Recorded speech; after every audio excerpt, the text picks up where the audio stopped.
اعوذ باللہ من الشیطان الرجیم بسم اللہ الرحمن الرحیم الحمد للہ رب العالمین باعث الانبیاء والمرسلین بارئ الخلائق اجمعین ثم الصلاة والسلام على اشرف الخلق محمد وآلہ الطیبین الطاہرین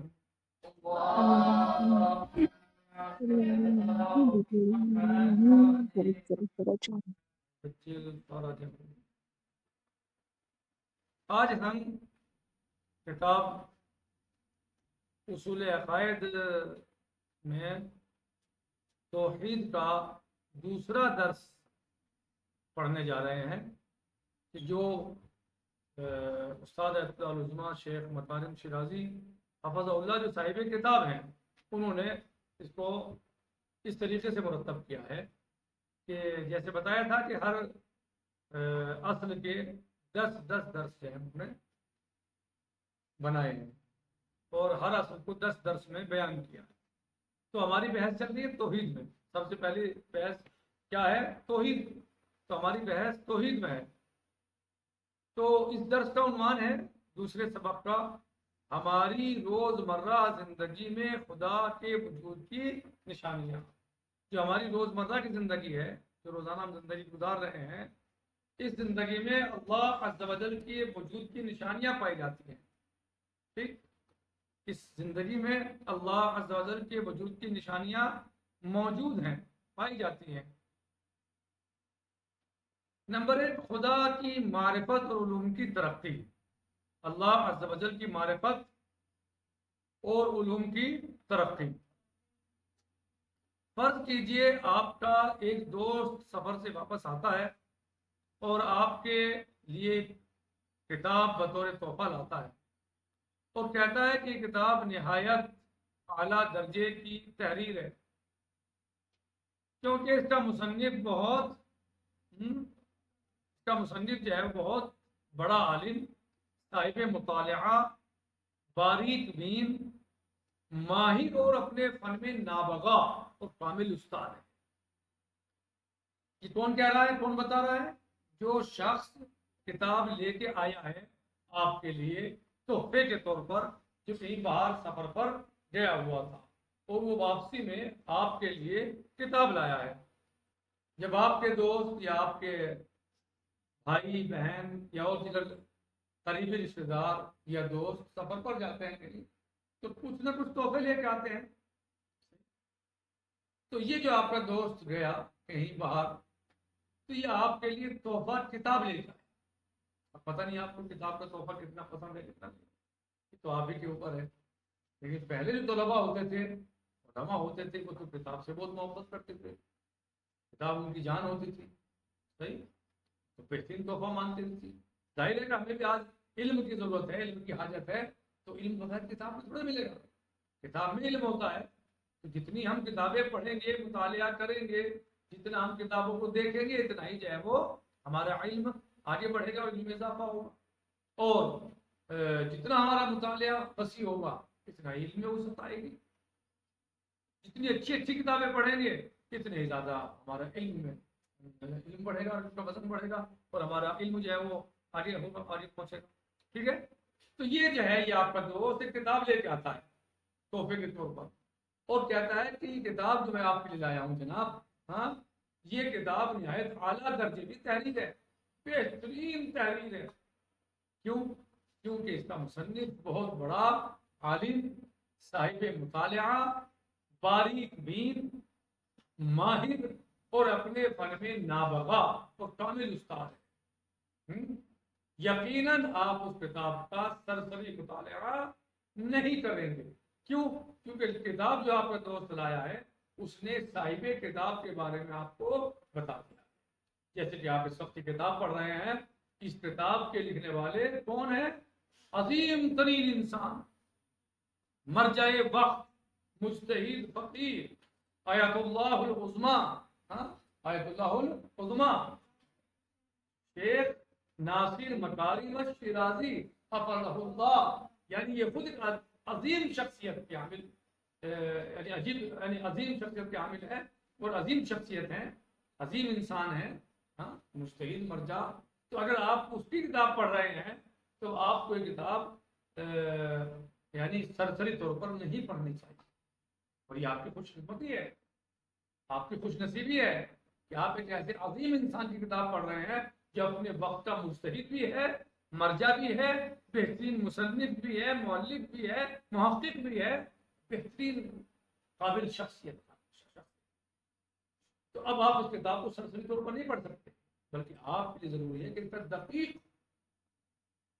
مطالعہ اور دقیق انداز میں اس کو پڑھیں. یہ کتاب درسی طور پر لکھی گئی ہے، درس کے اعتبار سے لکھی گئی ہے. تو آپ یہ نہیں اس کو جو ہے سنا اور چلے گئے، نہیں، بلکہ جانے کے بعد آپ کے لیے ضروری ہے اس کا مطالعہ کریں، مراجعہ کریں، مباحثہ کریں.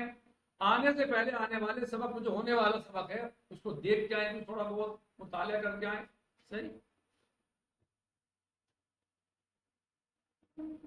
تو کیا کہا کہ آپ اس کتاب کو سرسری طور پر نہیں دیکھیں گے، اس کا مطالعہ سرسری نہیں کریں گے، بلکہ اس کی ہر سطر، یہاں تک کہ اس کا ہر لفظ نہایت غور سے پڑھیں گے. اور اگر اس کا کوئی لفظ یا جملہ آپ کی سمجھ میں نہیں آئے گا تو گھنٹوں، بلکہ اگر موقع ملے تو کئی دن تک اس کے بارے میں غور و فکر کریں گے تاکہ اس کا معنی و مفہوم آپ کی سمجھ میں آ جائے.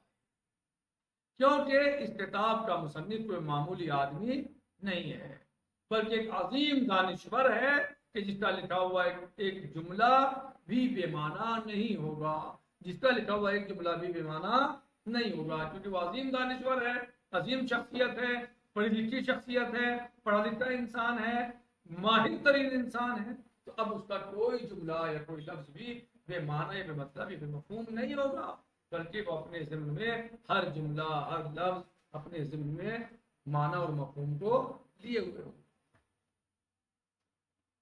لیکن اس کے برعکس اگر کہا جائے کہ یہ کتاب اگرچہ بظاہر بہت پرکشش اور جاذب نظر آتی ہے، کیا کہا جائے اس کے برخلاف، اگر یہ کہا جائے کہ کتاب اگرچہ بظاہر بہت پرکشش اور جاذب نظر آتی ہے لیکن اس کے مصنف کی علمی استعداد کم ہے. کون سی کتاب؟ جو آپ کو تحفے میں لا کے دی ہے آپ کے دوست نے یا آپ کے کسی قریبی نے. وہ کیا ہے کہ کتاب اگرچہ بظاہر بہت پرکشش ہے، جاذب نظر آتی ہے، لیکن اس کے مصنف کی علمی استعداد کم ہے. وہ زیادہ پڑھ لکھے نہیں ہے اس کے مصنف، اور وہ کوئی اعلیٰ علمی مقام نہیں رکھتے، اور اس کی تصنیف میں بھی کوئی جان نہیں ہے. تو ایسی حالت میں ظاہر ہے کہ آپ کتاب پر فقط سرسری نظر ڈالیں گے، اور جہاں پر بھی مفہوم واضح نہیں ہوگا اسے آپ مصنف کی کم علمی کا سبب قرار دیں گے. یعنی کہ سوچیں گے میری سمجھ میں نہیں آ رہا ہے، بلکہ کیا کریں گے آپ؟ یہ کہیں گے کہ کیا پڑھ لکھا، کیا لکھا ہے اس پہ لکھنا ہی نہیں آتا. کتاب کیوں لکھ دی اس نے جب اس کے لکھنا اس کے بس کا نہیں تھا، اس کے بس کی بات نہیں تھی، تو پھر کتاب کیوں لکھی؟ یعنی آپ اس کو متہم کریں گے اور اس کو یہ الزام دیں گے. صحیح. کیوں؟ کیونکہ آپ کو یہ بتا دیا گیا ہے کہ یہ کوئی عظیم شخصیت نہیں ہے، کہ بہت زیادہ پڑھی لکھی شخصیت نہیں ہے. صحیح ہے. ہاں.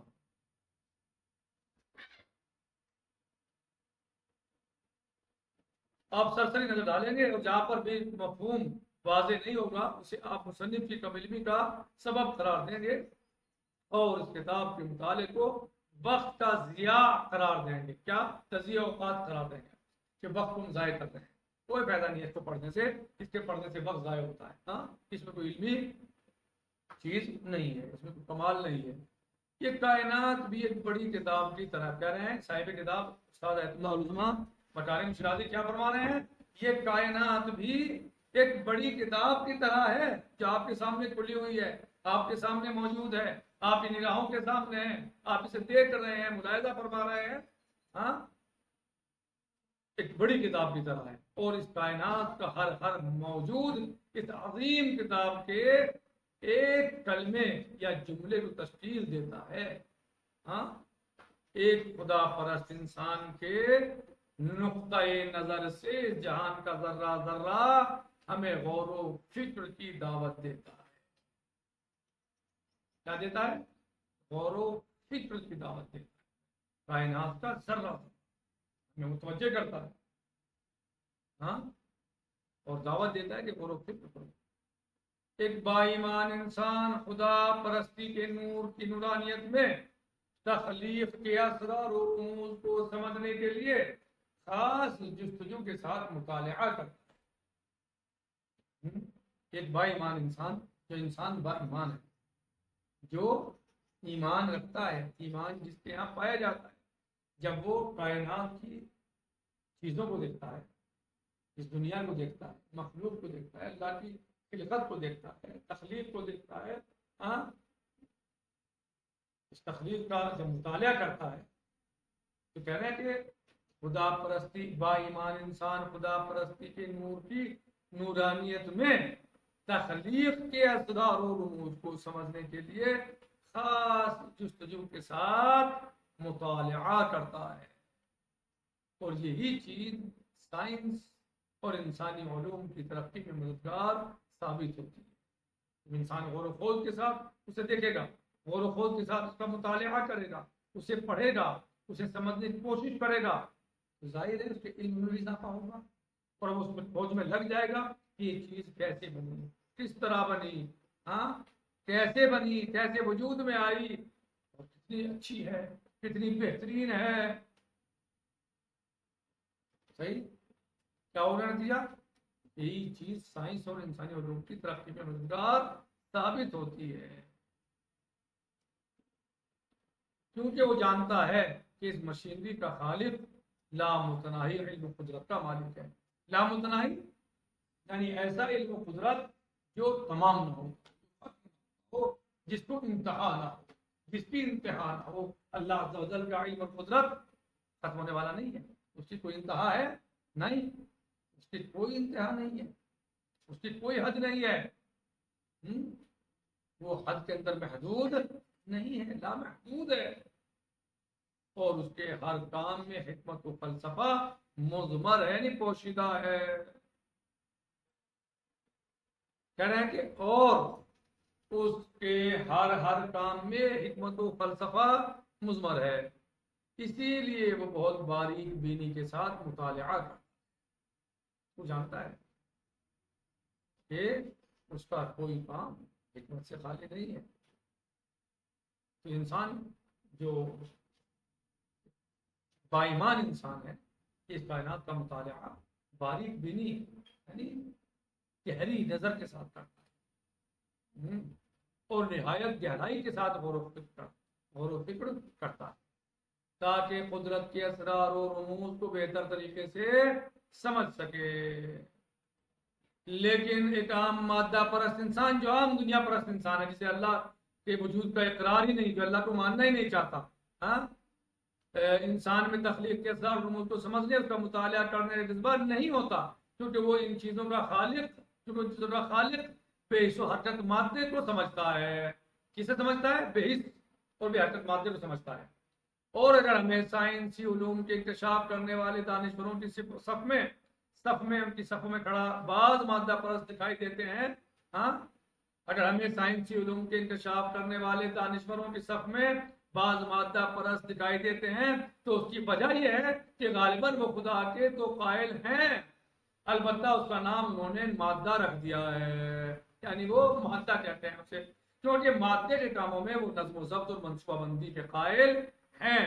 مختصر یہ کہ خدا کی پرستش ہی علوم و دانش کی ترقی کا سبب بنتی ہے، یعنی اللہ کی عبادت، اس کی معرفت ہی اصل میں سے ایمانوں میں علوم و دانش کی ترقی کا سبب اور ذریعہ بنتی ہے۔ انشاءاللہ باقی ہم کل کریں گے، آج وقت تمام ہو گیا، انتہا الوقت، باقی غداً سے انشاءاللہ، والحمدللہ رب العالمین، وصلی اللہ علی سیدنا و نبینا محمد وآلہ الطیبین الطاہرین۔ السلام علیکم ورحمۃ اللہ تعالی وبرکاتہ، فی امان اللہ، خدا حافظ۔